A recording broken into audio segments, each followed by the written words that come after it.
Maranatha పరిశుద్ధ గ్రంథం నుండి వాక్యం చదువుకుందాము. కీర్తన గ్రంథము 23వ కీర్తన 4వ వచనము. గాఢాంధకారపు లోయలో నేను సంచరించునను, ఏ అపాయమునకు భయపడను. నీవు నాకు తోడయ్యుందువు, నీ దుడ్డు కర్రయు నీ దండమును నన్ను ఆదరించును. దేవుడు తన పరిశుద్ధ వాక్యమును దీవించునుగాక. ఆమేన్. ప్రభువా, నీకు వందనములు, స్తుతులు, కృతజ్ఞతలు నాయన. శ్రమకాల ధ్యానములలో మేము ఉన్నాం తండ్రి. ఉన్నటువంటి మాకు ఏ వాక్యం చూసినప్పటికీ కూడా శ్రమ తప్పదు, మీరు ఆదరించడం తప్పదు. తండ్రి నీకు స్తోత్రములు. లోకములో ఉన్నాము, మానవ శరీరంతో ఉన్నాము. శ్రమబడి శ్రమ వస్తూనే ఉంటుంది నాయన. ఇది సంతోష సమయము, ఇది దుఃఖ సమయం అని చెప్పుకోవడానికి వీలేనటువంటి పరిస్థితుల్లో జీవిత పరిమాణం ఉంటుంది. కాబట్టి నాయన, అంధకారపు లోయ ఉన్నది, ఆదరణ లోయ ఉన్నది. మా జీవితాలు అంధకారంలోనికి వెళ్ళిపోయి నాయన మేము కొట్టుమిట్టాడుచూ ఉండేటటువంటి పరిస్థితుల్లో మీరు మాకు చెయ్యి ఇచ్చి అందించి అంధకారపు లోయలో నుండి నాయన నడి సముద్రములో నుండి మమ్మల్ని లేవనెత్తుతున్నారు. కాబట్టి ఆదరిస్తున్నారు. కాబట్టి ఆదరించేటటువంటి దేవుడు అయినటువంటి నిన్ను ఏ విధంగా మేము స్తుతించవలసి ఉన్నదో మాకు తెలియదు నాయన. అట్టి స్థితిని మాకు నేర్పించండి, అట్టి స్థితిని మాకు తెలియచేయండి. ఏ స్థితిలో ఉన్నప్పుడు కూడా ఆ స్థితిలోని నేను స్తుతించేటటువంటి శక్తి నాయన, ధైర్యము, జయము మాకు అనుగ్రహించమని ఈ శ్రమకాల ధ్యానంలో ఉన్నటువంటి మాకు, శ్రమ పడుతున్నటువంటి శిలోమ్రాను మీద శ్రమ అనిపిస్తున్నటువంటి మీరు ఏ విధమైన ఆదరణ పొంది ఉన్నారు, అట్టి ఆదరణ మాకు దయచేయమని మాతో నడిపిస్తూ ఉన్న యేసునామమున అడుగుచున్నాను పరమ తండ్రి. ఆమేన్. కరుమేఘము పట్టగా నా మనసులో కటిక చీకటి పుట్టగా, ఘోర పాదల చేరి దారియని భ్రమపడగా, ఘోర పాదల చేరి దారియని భ్రమపడగా, తేరి చూడగల్గు తేజోమయ మార్గంబు నీవేయని నమ్మిక. యేసు నాకు నీవేయని నమ్మిక, లేనిపోని మార్గంబు ఎన్నోయుండా జ్ఞానోపదేశంబు అనుగా చేయుచు వానిని ఖండించి, మనుగా చేయుచు వానిని ఖండించి, నేనే మార్గం బన్నా నిజమైన మార్గంబు నీవేయని నమ్మిక. ధైర్యంబుగా నుండుము ఓ విశ్వాసి, ధైర్యంబుగా నుండుము.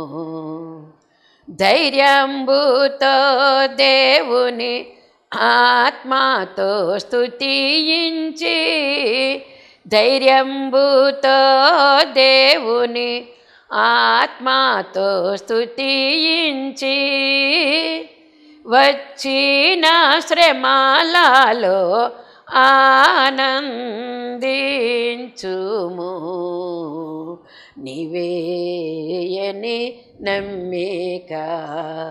యేసు నాకు నీవేయని నమ్మిక, నీకు తోడైయుంటిని, నీ మనవిని ఆలించియుంటిని.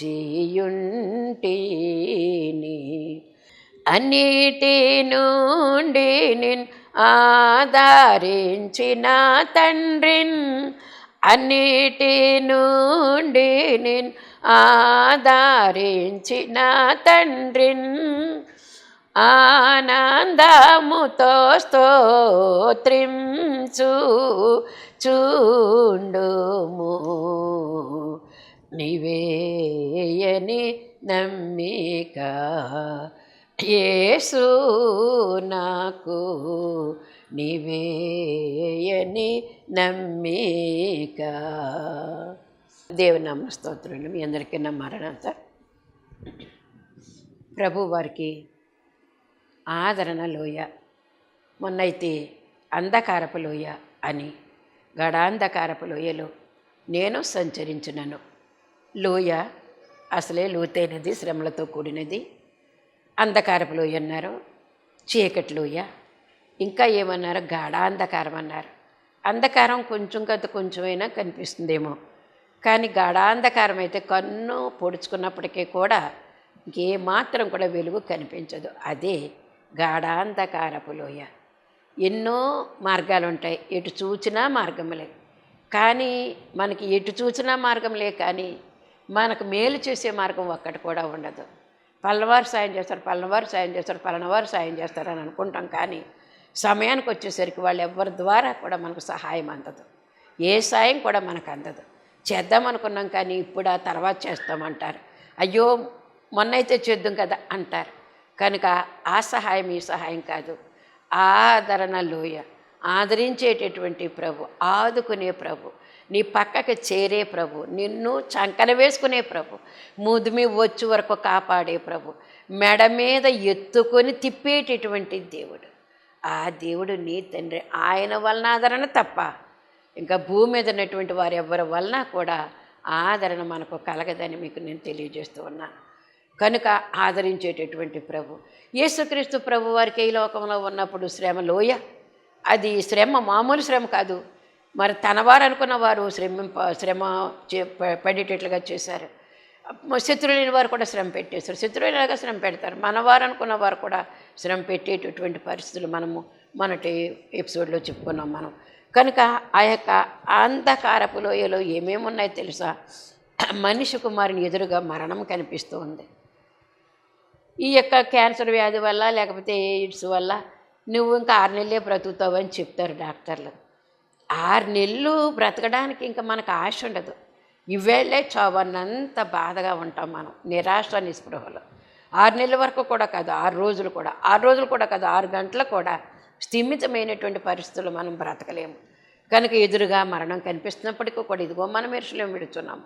అక్కడ మనిషి కుమారుడు శాస్త్రుల చేత పెద్దల చేత పట్టబడతాడు, హింసింప చేయబడతాడు, మరణిస్తాడు, సమాధి చేయబడతాడు, తిరిగి లేస్తాడనేటటువంటి ప్రవచనాన్ని శిష్యులైనటువంటి వారికి చెప్పినటువంటి విధానం ఇది. మరణం ఎదురుగుండా పెట్టుకుని ఎంత ధైర్యంగా వారితో మాట్లాడారు, ఎంత ధైర్యంగా పోరాడాడు. మౌనముతో పోరాడినటువంటి ప్రభు యొక్క శక్తితో పోరాడినటువంటి మాటల యుద్ధం కాదు, కత్తుల యుద్ధం కాదు, ఇంక ఏ బెళ్ళము యుద్ధం కూడా కాదు, మౌనమే ఆయుధంగా ధరించుకున్నాడు. ఆ మౌనము ద్వారా ఆయన శ్రమలను జయించి, మరణాన్ని జయించి ఆ యొక్క పరలోక రాజ్యానికి ఆయన వెళ్ళారు. ఏ రీతిగా వెళుతున్నాను ఆ రీతిగా మరలా వస్తానని చెప్పినటువంటి మాట మన దగ్గర ఉంది. కనుక ఇక్కడ మనం చూసినట్లయితే కనుక మరణాన్ని జయించడానికి అదొక అంధకారమైనటువంటి లోయ. రెండోది ఏంటి? శాస్త్రులు పరిసయులు చిక్కులు, ప్రశ్నల మీద చిక్కు ప్రశ్నలు, ప్రశ్నల మీద ప్రశ్నలు, ఈ చిక్కు ప్రశ్న జవాబు చెప్తున్నారు, ఇంకో చిక్కు ప్రశ్నలతో మనసును ఆయాస పెట్టినటువంటి పరిస్థితులు. అలాగే చిక్కు ప్రశ్నల మాట మాత్రమే కాదు, చంపేయాలనేటటువంటి ఆయన ఎంత మంచిగా సమాధానం చెప్పినప్పటికీ కూడా వ్యతిరేకించలేదు, అనుకూలంగానే ప్రశ్నకు సమాధానం చెప్పారు. అయినప్పుడు కూడా చంపాలని కుట్రాలోచనలు యేసుక్రీస్తు ప్రభు వారికి. ఇవన్నీ కూడా అంధకారపు లోయ ప్రభుకి. కనుక ఈ యొక్క శ్రమకాలం అంతా కూడా అంధకారమే. మనకు శ్రమ వచ్చినప్పుడు కూడా ఆ విధంగానే ఆ శ్రమ తట్టుకుని మనకు లేచేంత వరకు కూడా ఆ శ్రమ ఒక అగాధంగా ఉంటుంది, మనకి ఒక శ్రమ లోయగా ఉంటుంది మనకి. కనుక ఇలాంటి లోయలు ప్రభు మీద. అలాగే తోటలోకి వెళ్ళారు ప్రార్థన చేసుకోవడానికి. అక్కడ ఎలాగో జరిగింది? ఆయనకి విశ్రాంతి ఏమన్నా ఉందా? లోకమంతటి కొరకు కూడా ప్రాణం ఇస్తున్నాను ప్రభువా నీకు, నాకు ఏమాత్రం కూడా శౌర్యం లేకుండా, నేను తిరుగుబాటు చేసేండు వాడుగా ఉండకుండా, అతిశయం వచ్చిన వాడుగా ఉండకుండా, మౌనముగా గొర్రె బొచ్చు కత్తిరించు వాని ఎదుట ఈ గొర్రె ఎలా మౌనంగా ఉంటుందో తల వంచుకుని ఎంతమంది నన్ను కొట్టినా తిట్టినా ముఖం మీద ఉమ్ములు వేసినా అరిచేతితో కొట్టినా ఆ యొక్క భూమి వలె నన్ను నాగలతో దున్నినట్లుగా దున్నినప్పటికీ కూడా నాకు శౌర్యం రావడానికి వీల్లేదు, కోపం రావడానికి వీల్లేదు, సహనము కావాలి నాకు. ఇదే ప్రార్థన అయింది. అలాంటి ప్రార్థన మనం చేయగలమా? అలాంటి ప్రార్థన చేసి నెగ్గుకోగలమా మనము ఈ లోకాన్ని? కానీ ప్రయత్నం చేస్తే జయం దేవుడు ఇస్తాడని మనకు దేవుని యొక్క చరిత్ర ద్వారా మనకు తెలియజేస్తూ ఉన్నాడు. అందుకే ఆయనకు అంధకార లోయలు, ఈ అంధకార లోయలు మనకు కూడా వస్తున్నాయి కదా. ఈ అంధకార లోయలో మనం ఏ విధముగా జయించాలి అనేటటువంటి ఈ చరిత్ర ద్వారా మనకు చరిత్ర బోధింప చేసుకోవాలి, మనకు మనమే బోధింప చేసుకోవాలి. భక్తులు చెప్తారు, పాస్టర్లు చెప్తారు. ఈ కాల శ్రమ ధ్యానాల్లో మనకి ఎంతోమంది భక్తులు మనకు ఎన్నో రకాలుగా ధైర్యం చెప్తూ ఉంటారు, ఓర్పు సహనం కావాలని చెప్తూ ఉంటారు, జయించడానికి ముందు మనం మౌనంగా ఉండాలని చెప్తూ ఉంటారు. ఎంత చేసినప్పుడు కూడా ఎన్నిసారి జయించేయాలి, నేను మౌనంగా ఉండాలని తిరిగి మాట చెప్పకూడదు, తిరిగి సమాధానం చెప్పకూడదు, నేను మౌనంగా అనుకుంటాను. కానీ ఇంటికి వెళ్ళేసిన పరిస్థితులు వేరైపోతాయి. ఇంకా ఎంత నేను తీర్మానం చేసుకుని అంతకు రెట్టింపు 10 రెట్లు కూడా సౌర్యం చూపించేస్తూ ఉంటాను. ఇది మానవ సహజం. ఇది కనుక రక్తమే చెమట బిందులుగా కారినంత ప్రార్థన చేసినటువంటి ప్రభు యొక్క ఈ యొక్క అంధకారపు లోయ మనం గమనించవలసినటువంటి వారమై ఉన్నాం. అలాగ చెమట కార్చిన తర్వాత శిష్యుల దగ్గరికి వచ్చి లేపి ఏమయ్యా నా కోసం 1 గంట అయినా, పోనీ నా కోసం కదా మీకోసమే కదా, రేపు పొద్దున్న అన్నాడు నేను సిలువకెక్కి ప్రాణం ఎలాగ అర్పణ చేస్తాను, మిగిలిన వారు మీరే కదా, మిమ్మల్ని కదా పట్టుకుంటారు వీళ్ళందరూ కూడా. కనుక వాళ్ళు పట్టుకున్నప్పుడు జయించాలి కదా, ఈ జయించడానికి శక్తి కొరకే కదా మిమ్మల్ని ఇక్కడ ప్రార్థన చేయమని చెప్పింది అని చెప్పి వాళ్ళని లేవనెత్తారు. తన బిడ్డలు అనుకున్నటువంటి నా గుండెల్లో ఉన్నటువంటి బిడ్డలు మీ ముగ్గురు అని చెప్పి అని తీసుకెళ్ళినటువంటి వాళ్ళు కూడా దెబ్బ కొట్టారు ఇక్కడ యేసుక్రీస్తు ప్రభువుని. అది వీళ్ళు ఈ లోయల కంటే కూడా ఎక్కువైనటువంటి లోయ అది, గాఢాంధకారపు లోయ, అంధకారపు లోయ, గాఢాంధకారపు లోయ. ఇంకా ఒకదాని మించి ఒకటి సూపర్లేటివ్ డిగ్రీలోకి వెళ్ళిపోతూ ఉన్నాయన్నమాట. 30 అంతలు 60 అంతలు 100 అంతలుగా వెళ్ళిపోతున్నాయి. ప్రతిదీ కూడా 3 అంతల కింద వచ్చేస్తూ ఉంది. అలాంటి పరిస్థితుల్లో వచ్చారు శత్రువులు అనేటువంటి వారు. డ్యూటీలతో వచ్చారు, రాను వారు డ్యూటీలతో వచ్చారు, ఆయుధాలతో వచ్చారు, వారు కత్తులు బళ్ళలతో వచ్చారు. వచ్చి ఆయన్ని పట్టుకోవడానికి అర్ధరాత్రి వేళ వచ్చారట. దేవాలయంలో ఉన్నప్పుడు పట్టుకోలేదా? వీధిలో తిరిగినప్పుడు ప్రసంగం చేస్తున్నప్పుడు సువార్త చెప్తున్నప్పుడు పట్టుకోలేదా? ఎన్నిసార్లు ఒంటరిగా కనిపించారు, అప్పుడు పట్టుకోలేదేంటి? ఈ అంధకారపు గడియ, అంధకారపు లోయ అనుభవించవలసినటువంటి ఆ స్థితి నువ్వు అనుభవించాలి, నేను అనుభవించాలి. ఆయనకి ఎందుకు అంత అంధకారం వచ్చేసింది? ఆయన పాపం చేశాడా? పాపంతో పుట్టాడా? పాపంతో పుట్టలేదే. పాపం చేశాడా ఎప్పుడైనా? లేదే. పాపంలో పెరగట్లేదు. పాపం అంటే ఆయన దగ్గరే లేదు, ఆయన నోట ఏ కపటం లేదు. అలాంటి పవిత్రుడైనటువంటి నిష్కపటమైనటువంటి ఆ ప్రభు మీద ఈ యూదులైనటువంటి వారు వేసినటువంటి శిలువ గాఢాంధకారపు శిలువ. కనుక ఈ శిలువలని జయించడానికి ప్రభు ఎలా జయించాడో ఆ మార్గాన్ని మనం ముందు ఉంచుతూ ఉన్నారు. నేనే మార్గము సత్యము జీవనై అన్నానని యోహాను సువార్త 14:5 చెప్పలేదా మనకి? ఆయన మార్గమే మన మార్గమై ఉండాలి. ఎందుకంటే ఆయన జయించిన మార్గము, ఆయన అనుభవించిన మార్గము, ఆయన ప్రతిదీ అనుభవించి జయించి మనకు ఇచ్చారు ఆ మార్గాన్ని. అదే మార్గము, అదే ఏమై ఉండాలి? నేనే మార్గము సత్యము జీవం, నేను మధ్యలో ఒకటి ఉంది, మార్గానికి జీవానికి మధ్యన సత్యం. కనుక ఈ సత్యం అనేటటువంటి ప్రభు యొక్క అడుగు జాడల్లో సత్యం అనేటటువంటి జీవితంతో మనం ముందుకి సాగిపోవాల్సినటువంటి వారమైన ఈ 3 ఆయుధాలు కూడా ప్రభు ధరించారు. మనము కూడా ధరించి జయం పొందవలసినటువంటి వారమేగా. ఆయన మార్గము యేసు నామము, యేసు మార్గము, యేసే సత్యము. ఆయన సత్య మార్గంలో నడిచారు, సత్య మార్గం బోధించారు, సత్యంతో ఆయన చనిపోయారు, సత్యంతో ఆయన పైకి లేచారు. సత్యమే సత్యం, సత్యమే ప్రభువే సత్యము. అలాగే సత్యమైనటువంటి మార్గంలో మనం నడవలసినటువంటి మార్గమైన జీవ మార్గము, సత్య మార్గం ఇది. కనుక ఈ సత్యము జీవము ఈ యొక్క మార్గమైనది. ఈ మార్గానికి లక్షణాలు ఇవి. జీవించేటటువంటిది, సత్యముతో జీవించేది, అబద్ధంతో జీవించేది కాదు. ఇది మనము ప్రక్షాళన చేసుకోవడానికి దేవుడు చెప్తున్నటువంటి మాట. అందుకే ఆయన ఏం చేశారంటే బంధించడానికి వచ్చారు. ఎవరినయ్యా వెతుకుతున్నారని అడిగితే ఆ తోటలో ఎంత గొప్ప సమాధానం అండి. ఆయన అందరు వెతుకుతున్నారు, ఎవరు కనపడతలేదట. ఎందుకంటే యేసు ప్రభు శిష్యులును ఆయన ఒకలాగే ఒక రూపంలోనే ఉన్నారట. అందుకని చెప్పి పిల్ల క్రీస్తులు అనేవారట ఈ లోకంలో ఉన్నప్పుడు. ప్రభువారు ఈ లోకంలో ఉన్నప్పుడు ఆ శిష్యులైనటువంటి వారిని ఆయన ప్రభు అయిన యేసుక్రీస్తు ప్రభువారు ఈయన పిల్ల క్రీస్తులు అని చెప్పేవారట. ఆయన కూడా ఉన్నందుకు మోషే గారికి సహవాసం చేసినప్పుడు ప్రకాశత ఎలాగైతే కలిగిందో ఈయనతో సహవాసం చేస్తుంటే ఆ విధంగా ఆయన లక్షణాలే వీళ్ళకు కూడా వచ్చేసాయి, ఆయన రూపమే వీళ్ళకు కూడా వచ్చేసి సమరూపమునకు మార్చబడేటటువంటి గొప్ప స్థితి మనం కలిగించుకోవడానికి దేవుడి యొక్క అంధకారపు లోయను గురించి చెప్పినటువంటి మాటలు. అలాగే ఏం చేశారంటే ఇంకోటి ఏంటంటే, ఏం చేశారు ఈయన? సత్యమైన బోధలు చేశారు. ఆయన ధర్మశాస్త్రంలో ఉన్న దానికంటే కూడా ఎక్కువైనటువంటి సత్ప్రవర్తన కలిగి ఉన్నాడట ఆయన. మరి ఆయన యొక్క ప్రవర్తన ఎలాగుందంటే, ఆయనలో దైవ ప్రభావం కనిపిస్తూ ఉంది. ఆయన కదిలించిన, ఆయన నోటితో మాట్లాడిన దేవుని యొక్క స్వరూపం, దేవుని యొక్క ప్రభావము ఆ మాటల్లో ఉందని మనం గమనించవలసినటువంటి వారమైన. ఎందుకో తెలుసా? ఆయన పైనుంచి దిగి వచ్చినటువంటి వాడు, ఆయన నుంచి పంపబడినటువంటి వాడు, మన కొరకు పంపబడినటువంటి వాడు. కనుక పంపబడిన వాని యొక్క ఆ మాటలు పంపిన వాని యొక్క మాటలుగా ఉన్నాయి. పంపిన వాని యొక్క ప్రభావంతో నింపబడినటువంటి వాడై ఉన్నాడు. అది పంపబడిన వాడే గొప్పవాడై ఉన్నాడు. పంపబడినవాడు ఇంకా గొప్పవాడుగా ఉన్నాడు. ఎందుకంటే నాకంటే మరి ఎక్కువ మీ పిల్లలు చేస్తారా, మీకంటే ఎక్కువ మీ పిల్లలు చేస్తారా అని చెప్పారు కదా ఈ లోకంలో యేసుక్రీస్తు ప్రభువారు ఉన్నప్పుడు. కనుక ఆయన దివ్యమైన బోధలు, ఎలాంటి బోధలు? వ్యభిచారం చేస్తే పాపమన్నారు ధర్మశాస్త్రంలో, కానీ మోహపు చూపుతో చూస్తేనే పాపమన్నారు యేసుక్రీస్తు ప్రభువారు. ఇంకా ఎంత మంచి మంచి ప్రవర్తన కలిగి, సత్ప్రవర్తన కలిగినటువంటి ఆ యొక్క పరిశుద్ధ ప్రవర్తన, దివ్యమైన బోధలు, నోట్లోంచి వెలువడిన జీవపు ఓటలు అయినాక నోట్లోంచి వచ్చేసి కడుపులో నుంచి జీవధారలు జీవ నదులు బయలుకు వచ్చేసాయి. ఆయన మాట్లాడుతుంటే చాలు కడుపులో మాటలు నింపబడి నోట్లో నుంచి జీవజల నదులు, జీవజల ఓటలు ఆయన కడుపులో నుంచి వచ్చినటువంటి మాటలు.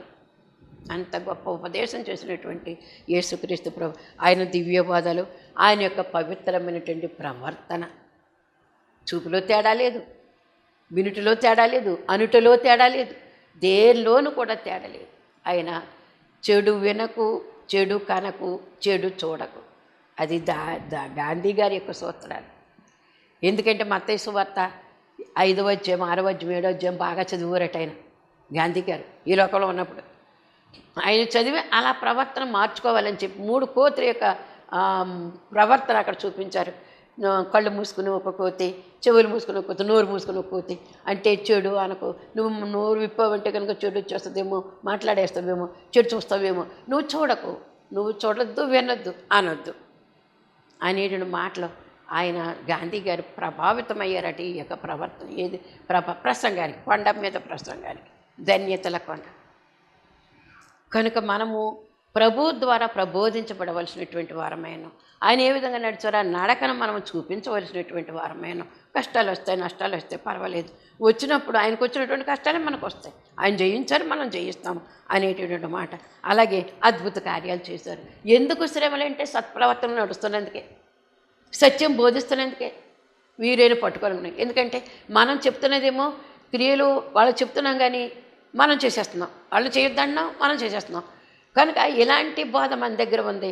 ఈయనేమో చెడు అనట్లేదు, చెడు చేయకండి అని బోధిస్తున్నాడు.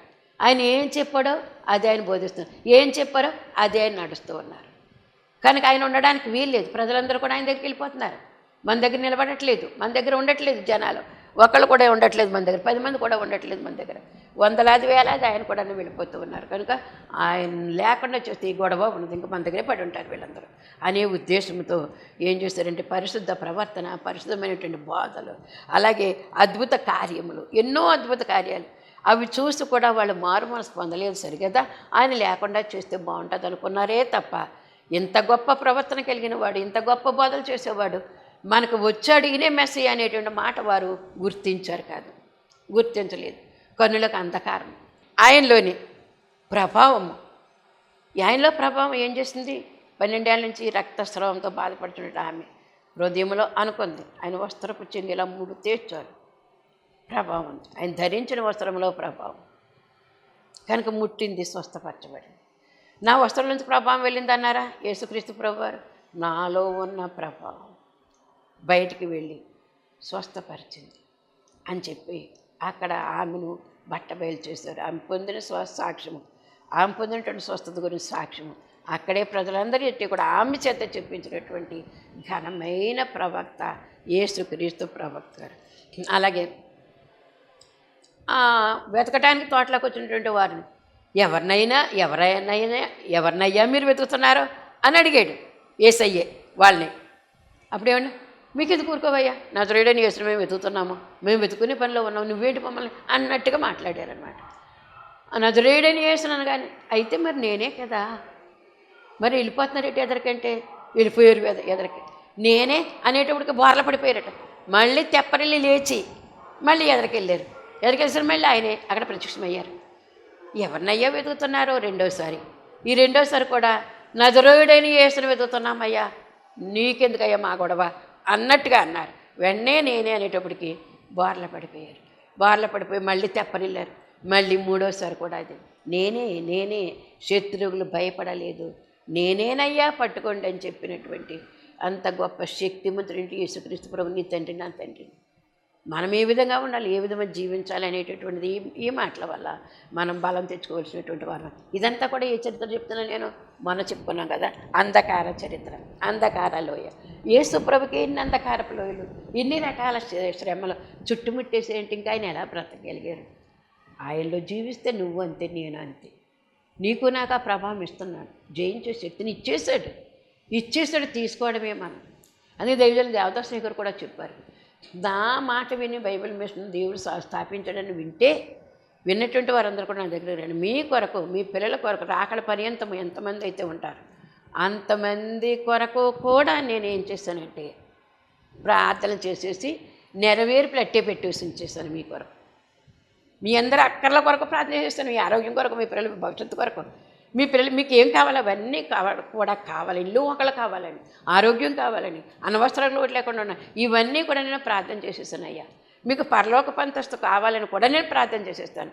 అన్నీ ప్రార్థన చేసిన నెరవేర్పులు ఎవగో ఉన్నాయి, గొట్ల కింద ఉన్నాయి, అందుకోండి. మీరు నాది సొంతం అనుకుని మీరు తీసుకోండి, నేను ప్రార్థన చేసి ముగించేశాను, అవి మీకు కలుగుతాయని చెప్పినటువంటి గొప్ప భక్తుడు దేవదాసయ్య గారు. ఏ భక్తుడు చెప్పలేనటువంటి ధైర్యాన్ని తన పిల్లలైనటువంటి వారికి, తన నమ్మినటువంటి వారికి చెప్పినటువంటి మాటలు. ఇదంతా కూడా అంధకారము కదా, ప్రభు యొక్క జీవితంలో, శ్రమల జీవితంలో ఎంత అంధకారము, ఎంత అంధకారము. కనుక మామూలు అంధకారం కదా, గాఢాంధకారం అన్నారు. అంధకారమైన కొంచెం కనిపిస్తుందేమో, లోయ అయితే కనుక లోయలో పడిపోయినటువంటి వారికి, మరి పైన ఉన్నటువంటి వాళ్ళు పైన పర్వతాల మీద, కొండల మీద నడిచేవారు, లేకపోతే బ్రిడ్జ్ మీద నడిచేవాళ్ళు కూడా కనిపిస్తూ ఉంటారు. కానీ ఆ లోయలో పడే వరకు కనిపిస్తారు. కానీ అంధకారం అంటే చీకటి పడిపోయింది అనుకోండి, వెలుగు లేదనుకోండి, అప్పుడు ఎలాగుంటుంది, అది గాఢాంధకారం అయితే ఇంకెలాగుంటుంది ఒకసారి ఆలోచన చేస్తే కనుక. ఇలాంటి శ్రమలలో దేవుడికి ఆదరణ ఇచ్చడానికి తండ్రి అయిన దేవుడు ఈ యొక్క ప్రభువు వారికి, ఆ ప్రభువు వారు ఏమిచ్చారో ఆదరణ కలిగించినటువంటి మాటలు. కనుక ఆయన యొక్క ప్రభుత్వం వాళ్ళు కూడా మరణశిక్ష విధించేశారు. స్వజనులే సభ కూర్చి, ఆ యొక్క స్వజనులే ఒక సభ ఏర్పాటు చేసుకుని అందులో మరణశిక్ష, దాన్ని విని ప్రభుత్వం వారు కూడా మరణశిక్ష విధించేశారు. అలాగే కృంగదీసినటువంటి సిలువ భారం ఆయన మీద పెట్టేశారు. కృంగదీసిన సిలువ భారము, ఆయన కొన్ని టన్నుల యొక్క సిలువ భారాన్ని భుజం మీద పెట్టుకుని మోస్తారు. 3 సిలువలు భారము ఆయన 3 సిలువల యొక్క భారం మోసినటువంటి విధానము. సిలువ వేయబడ్డ రాత్రి మోసుకుని, తన సిలువ తనే మోసుకుని వెళ్ళారు. ఆయన కలవరి కొండ మీదకి వెళ్ళినటువంటి ఆయనకు మరి అంధకారమైనటువంటి పరిస్థితులు, సిలువ వేయబడుట, ఆ పక్కనున్న వాడు దూషించుట, ఇది ఇంకా బాధాకరమైనటువంటి పరిస్థితి. ఎంత చూసినటువంటి కుడి ప్రక్కన ఉన్నటువంటి ఆయన రక్షించబడు, ఒక్క ఆత్మని రక్షించాలని ఆయన పెట్టుకున్నటువంటి ఆ యొక్క మరి ప్రమాణికానికి, లేకపోతే ఆయన తీసుకున్న తీర్మానానికి, ఆ శిలువ మీద కూడా చనిపోతూ కూడా ఆత్మను రక్షించడానికి ప్రయత్నం చేసినటువంటి గొప్ప దేవుడు నీ దేవుడు, నా దేవుడు. కనుక ఈ మరణమవుట, భూస్థాపితమవుట, ఇవన్నీ కూడా మనం చెప్పుకున్నటువంటి మాటలే. ఇప్పుడు మనం చెప్పుకోవాల్సింది ఏంటంటే, అంధకారపు లోయలో చెప్పుకున్నాం మనము, ఒకసారి జ్ఞాపకం చేసుకున్నాము. ఇప్పుడేమో ఆదరణ లోయ, అంటే లోయలోనికి ప్రవేశించాడు ఆయన. లోయలోని ప్రవేశిస్తే కుడివైపున కొన్ని, ఎడమవైపున కొన్ని కాసుకొచ్చిన సమస్యలు, సమాధానాలు. కనుక కుడివైపున ఆదరణ, ఎడమవైపు చూస్తుంటే మరి అంధకారము, చీకటి. కానీ కుడివైపు చూస్తుంటే ఏంటి? నీకు నేనున్నాను, నీకు నేను తోడై ఉన్నాను, నీవు భయపడవద్దు అనేటువంటి. ఇప్పుడే కదా మనం పాడుకున్నాం కనుక, నీకు తోడైయుంటిని, నీ మనవిని ఆలించియుంటిని. నీకు తోడై ఉన్నాను, నీ మనవని నేను ఆలకించి ఉన్నాను అని చెప్పినటువంటి మాటకు దేవుడు ఎంత గొప్ప ఏర్పాటు చేస్తాడు ప్రభు విశ్వాసి కొరకు. నీకు తోడైయుంటిని, నీ మనవిని ఆలించియుంటిని. అన్నిటి నుండి నేను ఆదరించిన తండ్రిన్, అన్నిటి నుండి నేను ఆదరించిన తండ్రిన్, ఆనందముతో స్తోత్రించు చుండుము. నీవేయని నమ్మిక. ఆయన మాట నమ్మి వచ్చారు ఈ లోకానికి. ఆయన ఏం చెప్తే అదే చూశారు, ఆయన చెప్పిందే చూశారు తప్ప ఆయన చెప్పంది ఏది చేయలేదు. మనము మన యజమాని చెప్పిన మాట తూచ తప్పకుండా చేయగలుగుతున్నామా? పిల్లలు తల్లిదండ్రులు చెప్పిన మాట తూచ తప్పకుండా చేయగలుగుతున్నామా? అలాగే చెప్తారు అంటున్నాం కదా, తప్పటడుగులు వేస్తూ ఉన్నాం కదా, చేయాలనుకుంటూ కూడా చేయలేకపోతూ ఉన్నాం కదా. కానీ యేసుక్రీస్తు ప్రభువారైతే మంచి గురువు నీకు నాకు కూడా. అలాంటి గురువు నీకు తోడై ఉంటున్నానని చెప్పారు. అన్నిటిలో నుంచి నేను ఆదరించే తండ్రిని నేనున్నాను కదమ్మా అని చెప్తున్నారు. ఆ మాట పక్కన పెట్టి మనము పక్కట ఆలోచనలకు పోతూ ఉన్నాము. కనుక మనం చేయాల్సిన పని ఏంటంటే ఆయన ఏ విధంగా ఆనుకున్నారో అలాంటి ఆనుకునేటటువంటి స్థితి దేవుడు మనకి ఇవ్వాలని దేవుడు ఈ రోజున మనకి తెలియజేస్తూ ఉన్నారు. ప్రభువా నీకు వందనములు, స్తుతులు, కృతజ్ఞతలు తండ్రి. నీకు అంధకారం ఏంటంటే లోయలు వచ్చాయి, మాకు కూడా ఆ విధంగానే వస్తున్నాయి. నువ్వెంత జయించావో, ఎలా జయించావో ఆ విధానాన్ని మాకు నేర్పించినందుకు నీకు స్తోత్రమే. ఈ నేర్చుకునుట ఊరుకొనుటకు కాదు నాయన, ఈ నేర్చుకునిటే ప్రభువా ఊరుకోకుండా ఉండి మీ దగ్గర నుంచి వరాల పొంది అనేక మందికి బోధించేటువంటి వారముగా మేము ఉండుటకు కృప దయచేసి మీరు మహిమ పొందమని.